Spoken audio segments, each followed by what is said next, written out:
The receptionist smiled at me the way people smile at strangers they feel sorry for. "Good morning, Mr. Alden. Breakfast is served until 9. I looked around the room, wheelchairs, televisions playing game shows, a nurse helping an old man button his shirt. I frowned. "I'm sorry, I think there's been a mistake." She looked confused. "Mistake? I don't live here." The smile disappeared. She slowly turned her monitor toward me. "According to the screen." I did. "My name is Gabriel Alden. I'm 72 years old, a retired commercial architect, widowed for 11 years. And according to the admission papers, I'd voluntarily moved into Willow Creek Senior Living 3 days earlier. I hadn't, because 3 days earlier, I'd still been sleeping in my own house." The receptionist picked up a folder. "Your daughter completed all the paperwork." "My daughter?" "Yes, M's Natalie Alden."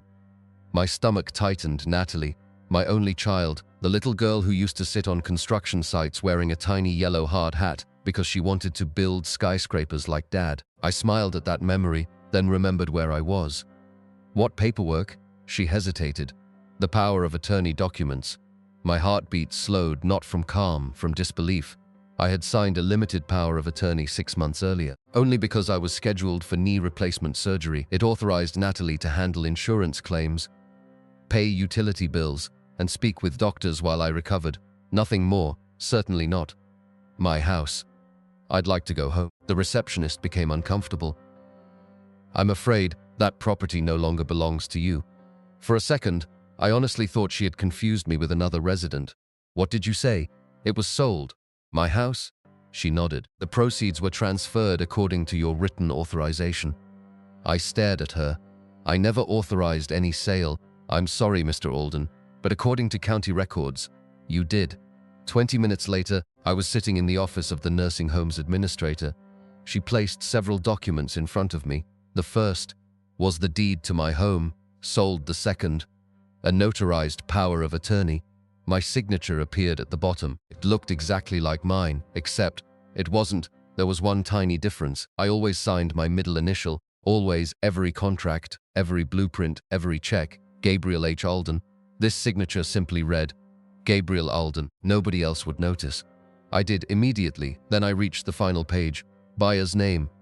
Horizon Residential Holdings LLC. Sale price, $410,000. I blinked. That couldn't be right. The house alone sat on nearly 5 acres overlooking Lake Mercer. The last appraisal valued it at just over $1.8 million. Someone hadn't just sold my home. They'd practically given it away. I asked one question. "Who owns Horizon Residential Holdings?" The administrator checked another document. "It doesn't say. Corporate purchase, anonymous ownership, perfectly legal, perfectly convenient." I called Natalie straight to voicemail. Agan voicemail. On the 4th attempt, she answered. "Dad, I'm looking at papers that say my house was sold." "Oh." Her voice was strangely relaxed. I was going to explain. "When?" "This weekend." "Explain what?" "That it was time." "Time for what?" "You couldn't live alone forever." "I wasn't living alone. You were." "I had neighbors." "You needed supervision." "I needed groceries once a week." She sighed dramatically. "Dad, this is what's best. You sold my house. You weren't really using it." I closed my eyes. "What?" "It was too big. For one person. I built that house. I know. I designed every room. I know.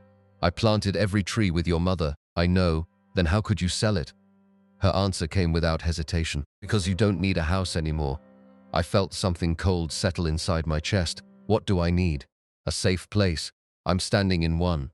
She laughed softly. "No, you're standing in your future." Then she said the sentence that would change everything. "Dad, you'll be dead soon anyway. Why waste $1 million house on someone who won't be around to enjoy it?" Silence, not because I couldn't speak, because I finally understood exactly who I was talking to. That evening, I didn't cry. I didn't yell. I simply asked the administrator for one favor. "Do you have Wi-Fi?" She looked surprised. "Of course, I also need the name of the attorney who handled my admission." "Why?" "Because tomorrow morning, I'm going to find out who really owns Horizon Residential Holdings Avazais. And when I do, someone is going to discover that stealing an architect's house was the worst blueprint they ever followed." I didn't call the police, not yet, because after 40 years of negotiating construction contracts, I had learned one rule: never accuse someone until you already know how they're going to lie. The next morning, I asked Willow Creek's administrator for a temporary day pass. She looked relieved. I was hoping you'd ask. I've been calling your daughter since yesterday. And no answer. Good.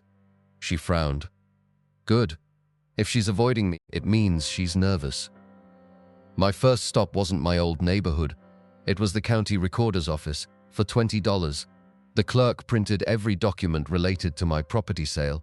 She slid the stack across the counter, everything filed during the last 90 days. I thanked her, then sat down at a public table.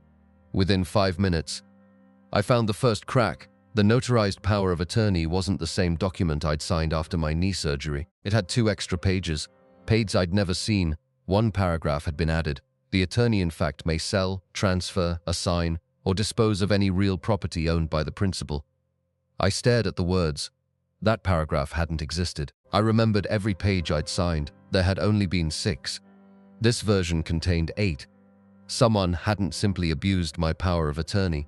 Someone had altered it. I drove straight to my attorney, Lillian Rhodes, 70 years old, sharp as broken glass. She'd handled my legal work since my wife was alive. The moment she saw me, she stood up. Gabriel? I thought you were recovering at home. So did I. I handed her the documents. She didn't speak for almost 3 minutes. Then, she quietly asked, "Where did you get these?" The county recorder. She compared them to the original file she kept in her archive, page by page, line by line. Finally, she opened a locked cabinet, pulled out my original power of attorney, 6 pages, exactly as I remembered.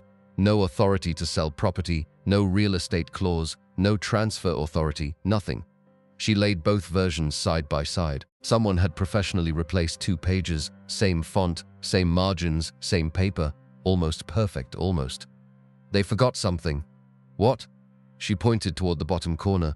My office uses blue page numbers, the fake uses black. I felt my pulse slow, not from relief, from certainty. Natalie hadn't acted alone. This required someone who knew legal documents, someone who understood filings, someone confident enough to think nobody would compare originals. Lillian picked up her phone. I need another favor. What? I want every filing connected to Horizon Residential Holdings. She smiled. I already looked. You did? The buyer isn't anonymous. It only looks anonymous. She turned her monitor toward me. The registered manager of Horizon Residential Holdings wasn't Natalie. It was her fiancé, Derek Holloway, a commercial real estate investor. 41 years old, perfect credit, 3 dissolved companies, 2 civil lawsuits, no criminal convictions, yet. I've never trusted him, Lillian said. I wish you'd told me. You never asked. Everything suddenly made sense. Derek had entered Natalie's life 18 months earlier. Within weeks, she'd convinced me to simplify my finances. Then came the power of attorney, then my surgery, then the house disappeared. It wasn't impulsive, it was a project. Lillian looked at me carefully. Gabriel, I'm going to ask you something. Go ahead. Do you want your house back, or do you want revenge? I thought about Natalie's words.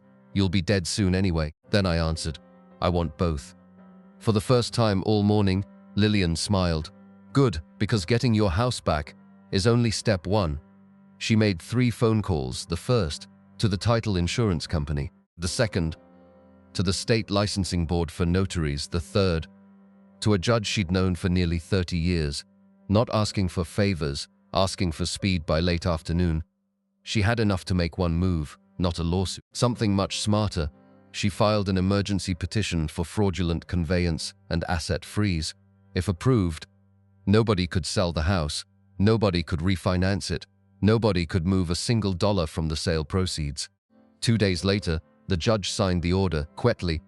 Without warning, Natalie had no idea, Derek had no idea. Every account connected to Horizon Residential Holdings was frozen. Every pending property deal stopped. Every lender received notice of suspected fraud. Lillian folded the court order and smiled. Derek's entire business survives on borrowed money. What happens now? He'll miss his closing dates, and then the banks start asking questions. That evening, for the first time, Natalie called me. Not once, 11 times. I ignored every call. Then a text appeared. Dad, did you do something to Derek's company? I smiled. For the first time since waking up in that nursing home, I smiled, then I turned my phone face down, because for once, my daughter was the one wondering what I was planning next. Natalie came to see me the next morning, not because she missed me, because Derek had just lost $3 million. She walked into Willow Creek wearing sunglasses and an expensive cream-colored suit, Dar's handbag, diamond bracelet, perfect makeup. To everyone else, she looked like a successful daughter visiting her aging father. I knew better. She hadn't hugged me in over a year. She didn't hug me now. She closed the door behind her. "Dad, what have you done?" I kept reading my newspaper. "Good morning to you too." She pulled a chair across the floor. "Derek's accounts are frozen, I heard. Our lenders are panicking. I imagine they are." She leaned closer. "You need to withdraw whatever complaint you filed." I folded the newspaper. "Why?" "Because it's hurting innocent people." I almost laughed. "Innocent? Derek has employees. So did the people who lost their jobs after he bought my house." Her expression hardened. "You don't understand business." I looked around the room. "I built a company from one drafting table. You inherited someone else's greed." She placed her phone on the table. The screen showed photographs, my house, workers removing furniture, painting the walls, luxury kitchen cabinets stacked in the driveway. I frowned. "What are they doing?" "Renovations. For what?" "We're turning it into a luxury vacation rental." I stared at the photographs. The oak staircase, gone. My wife's hand-painted fireplace, destroyed. The rose garden she'd spent 20 years growing. Bulldozed. Natalie smiled. "It'll increase the value by another $1 million." I looked at her. Not angry, not even shocked anymore, just disappointed. "You tore out your mother's garden. It was outdated. She planted those roses the week you were born." Natalie shrugged. "They're just flowers." No, they were evidence. Evidence that she no longer saw memories, only assets. She slid a folder toward me. "Sign this." "What is it?" "A settlement." I opened it. "If I withdrew the fraud case, Derek would pay me $300,000. $300,000 for a house worth nearly $2 million. I pushed the papers back. "No." Her voice became colder. "You don't have a choice. I already made one." She stood. "You think you're winning?" "No. I think the truth is." She laughed. "Truth doesn't matter. Money does." Then she walked out. Certain she still controlled the game. She didn't know. Lillian had been waiting in the parking lot. The entire conversation had lasted exactly 21 minutes. Every minute, captured on surveillance cameras, including Natalie attempting to pressure the victim of an active fraud investigation into signing away his legal rights. Lillian walked into my room carrying coffee. "Well, that was helpful." I smiled. "You heard everything?" I didn't have to. She placed another folder on my bed. "The judge heard enough." "What do you mean?" "I requested an emergency evidentiary hearing." "When?" "Tomorrow morning." The courtroom wasn't crowded, just the judge, Lillian, Derek's attorney, Natalie, and me. Derek looked confident. Expensive suit, expensive watch. The confidence of a man who'd always believed paperwork mattered more than people. The judge looked toward Lillian. "Proceed." She didn't begin with the forged power of attorney. She didn't begin with the fake signatures. She began somewhere much smarter. "The renovation permits." Derek frowned. "What about them?" Lillian projected city permit applications onto a large courtroom screen. Each permit required one thing: proof of ownership. Each application contained Derek's personal signature, dated 6 days before my house was legally purchased. The courtroom became silent. The judge leaned forward. "Mr. Holloway, how were you applying for renovation permit before you legally owned the property?" Derek opened his mouth. Nothing came out. Lillian calmly placed another document before the judge. An email, sent 3 weeks before the sale, from Derek to a contractor. "Start demolition the day the old man is moved into the nursing home." The room froze. The judge read it twice, then looked directly at Derek. "Did you write this?" His attorney whispered desperately. "Don't answer." Too late. His silence answered for him. Lillian wasn't finished. She stood beside the screen. "Your Honor, we subpoenaed Horizon Residential Holdings accounting records." Another document appeared. A wire transfer, $185,000. Recipient, Natalie Alden. Description: Consulting fee, the judge looked over his glasses. Ms. Alden, were you being paid to convince your father to surrender control of his assets? Natalie's face lost every bit of color. She looked at Derek. Derek looked at the floor. For the first time, neither of them had an answer. And I realized the revenge wasn't coming from shouting. It was coming from watching two people discover that every shortcut they had taken had quietly become evidence. The judge didn't announce his decision immediately. He looked at every document again. The forged power of attorney, the altered pages, the fake notarization, the renovation permits dated before the purchase, the wire transfer labeled consulting fee. Then he removed his glasses. In 34 years on this bench, I have rarely seen fraud planned with this level of calculation. The courtroom was completely silent. Judge Eleanor Hayes looked directly at Natalie.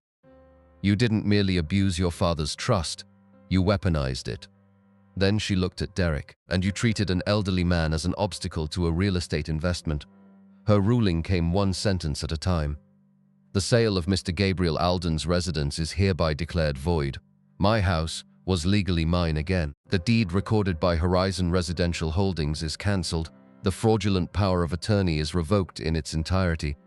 Mr. Holloway and Ms. Alden are jointly liable for all damages. I thought that was the end. It wasn't. Judge Hayes continued. I am also referring this matter to the State Attorney General's Financial Crimes Division. Derek's attorney slowly closed his briefcase. He already knew this wasn't becoming a civil lawsuit anymore. It was becoming a criminal investigation. Outside the courtroom, federal financial investigators were waiting, not for me, for Derek, apparently. The emergency asset freeze had uncovered something far larger. Horizon Residential Holdings hadn't targeted only my house. They had purchased 8 homes from elderly owners in the last 3 years. Every transaction involved a power of attorney. Every transaction involved the same notary. Every transaction involved suspiciously low sale prices. My case hadn't exposed one fraud. It had exposed an entire business model. 3 months later, Derek Holloway stood in federal court. He accepted a plea agreement, wire fraud, forgery, financial exploitation of elderly adults, money laundering. His real estate license was permanently revoked. His companies were dissolved. Most of his remaining assets were seized to compensate victims. He left the courthouse wearing handcuffs instead of an expensive suit. Natalie's case ended differently. The prosecutor offered her a plea agreement. She refused. She insisted she had only been following Derek's advice. The jury didn't believe her, neither did the judge. She avoided prison, but received 5 years of supervised probation, 8,000 hours of community service assisting elder abuse victims, complete financial restitution, and a permanent court order preventing her from ever serving as anyone's power of attorney again. The judge looked directly at her before sentencing. The greatest punishment isn't losing your inheritance. It's spending the rest of your life knowing you traded your father for money and still lost both. Natalie cried. Real tears this time. Too late. As for my house, I walked through the front door 6 months later. The damage was heartbreaking. The staircase had been ripped apart. Margaret's fireplace was gone. The gardens were destroyed. For a few minutes, I simply stood in the empty living room. Then I smiled. Because a house isn't built from wood. It's built from the people who refused to give up on it. So I rebuilt it. Exactly as it had been. Every room, every window, every detail Margaret and I had chosen together, even the rose garden. It took nearly a year. It was worth every day. The story should have ended there. But life had one final surprise.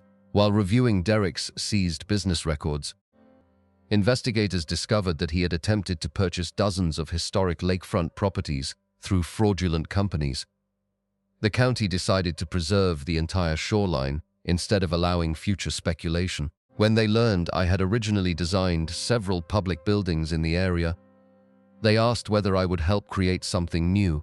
I accepted. Not another luxury development, a public park, walking trails, a community library, and a center dedicated to educating seniors about financial fraud and power of attorney abuse. When it opened, the City Council voted unanimously to name it the Gabriel and Margaret Alden Community Center, not because I won a lawsuit, because I turned what someone tried to steal into something thousands of families could enjoy. Almost 2 years after the trial, someone knocked on my front door. Natalie. She looked nothing like the woman who had walked into court wearing designer clothes. She looked tired, humbled, older. She quietly said, "I don't expect forgiveness." "You shouldn't. I just wanted to tell you, I finally understand." I nodded. "I hope you do." She looked toward the rebuilt rose garden. "I destroyed the only place Mom ever truly loved, yes, and I destroyed my relationship with you, yes." She wiped away a tear. "I'm sorry." I believed she meant it, but some bridges are rebuilt slowly, not with words, with years of actions. I wished her well.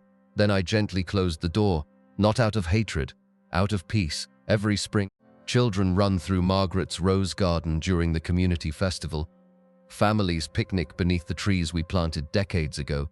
Seniors attend free legal workshops inside the community center. Sometimes they ask why my name is on the building. I always smile and give the same answer. Because someone once tried to convince me I'd be dead soon, and that my home no longer mattered. They were wrong. My house wasn't just where I lived. It became the foundation that protected hundreds of others.